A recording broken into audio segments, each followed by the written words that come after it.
So today I'm doing a line drawing. And I recommend you do a lot of these. Get a sketchbook and do 10 a day. Make them small, make them 2 inches by 3 inches. Just do a bunch of them and they'll teach you a lot about composition. So this one is a horizontal format. It's lying down. Um, we've got a horizontal line that's coming through the image and it's intersected by these vertical lines, which are trees. Coming in through the bottom of the drawing and going out through the top.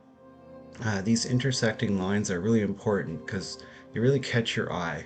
You've got a horizontal line going in one direction, and then perpendicular to that, you've got these trees. Your eye really likes this, and it'll rest on these little spots where the two lines intersect. And now I've got some land, a little bit of land in the distance that I'm drawing. Now there's a foreground happening here. Foreground, that's where your brain's gonna put you there, standing on the foreground. And a little boat, because things happen in lakes, right? People fish, people float on their boats in a lake. If it's an inlet, you might have orcas coming through there and sticking their noses up. Sometimes I draw those into these little sketches. And you're gonna have little islands and little rocks sticking up out of the water. And those are all great places for your eye to rest. So here it is. This is the finished piece. Oh, oh wait, not quite. Got something else going on here. Okay, so I've decided to color this in just a little bit more. So what I'm doing here is I'm putting horizontal lines in for the water, and you want the lines to be really close when they're far away. So on the distant horizon there, they'll be really close. And then as you get closer to the foreground where you're supposed to be standing, they're actually further apart. So this kind of tricks your eye into thinking that there's a distance there, a lot of distance between you and that far side of the lake. And then look at the sky. The sky's got nothing in it right now. So the sky is just a vast realm of possibilities. And okay, so I've decided to put in few clouds in there. Sometimes I leave the sky open with nothing in it.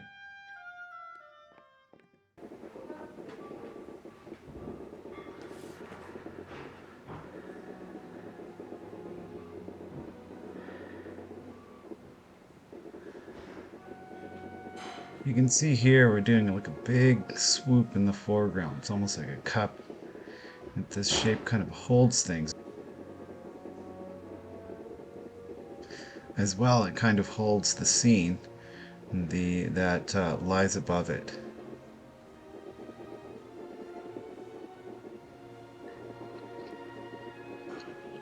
Again, we've got these verticals going up through, starting in this little island. I'm going up through the horizon line, which I haven't drawn yet fully. This horizon line will be the other side of the lake again. Um, but these verticals intersect with the horizontal um, distant side of the lake. And this is really important. Your eye always stops here, and there's interest in this intersection.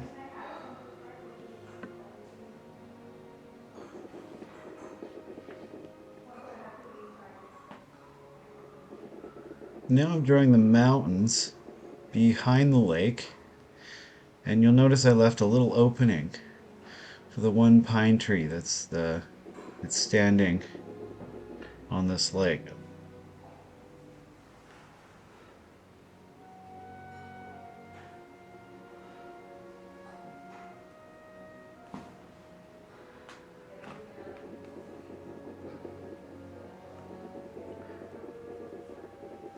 And when I draw clouds in a sketch like this, I don't think too much about it. Um, I'm just trying to get a kind of a chaotic shape happening. Because clouds, if you look at them, they're generally very chaotic. shapes. For the water, I'm going to have the same technique.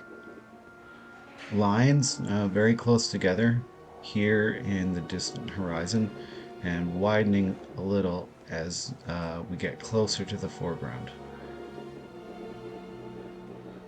Good.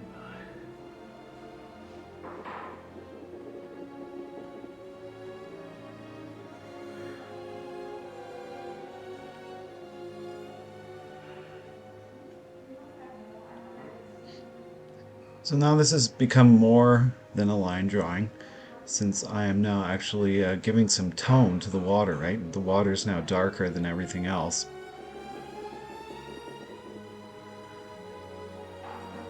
I'm going to draw some little ripples going around this lake.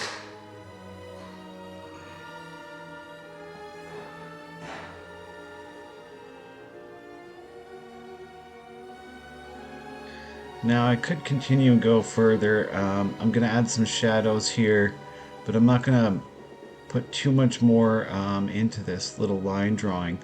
Um,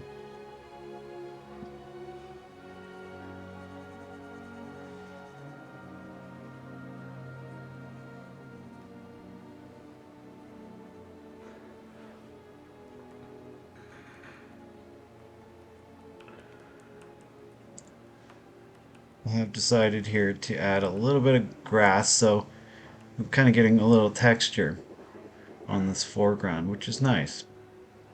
Adds a little bit of difference. It's not going to be so smooth.